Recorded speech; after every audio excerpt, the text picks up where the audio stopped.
Anti gangster task force में नए पदों को मंजूरी मिली है। पुलिस अधीक्षक सहित 79 नए पद सृजित किए गए हैं। पुलिस के 5,500 नए पदों के सृजन के तहत इन पदों को दी गई है मंजूरी।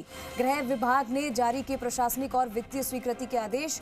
2 SP, 3 DSP, 10 CI, 8 SI, 5 ASI, 15 head constable, 35 constable के पद स्वीकृत किए हैं। वित्त विभाग की स्वीकृति के बाद ये आदेश जारी किए गए हैं। तो ये तमाम जानकारी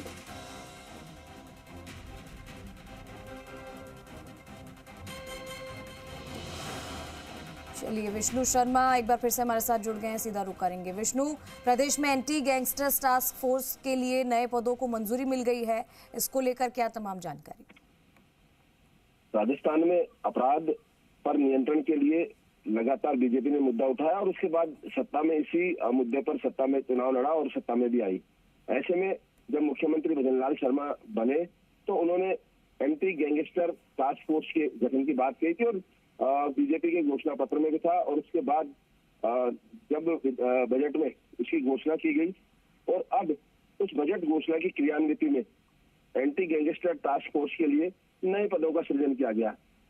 राजस्थान में 5,500 नए पद घोषित करने के लिए सरकार कह रह चुकी है।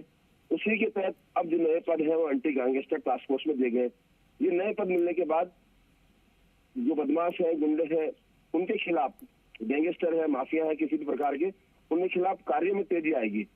स्थानीय पुलिस काम करती है, लेकिन अगर मॉनिटरिंग यहाँ से होगी, anti gangster task force monitoring करेगी, लगातार सतत कार्रवाई करेगी, तो एक गति मिलेगी माफिया के खिलाफ कार्रवाई में।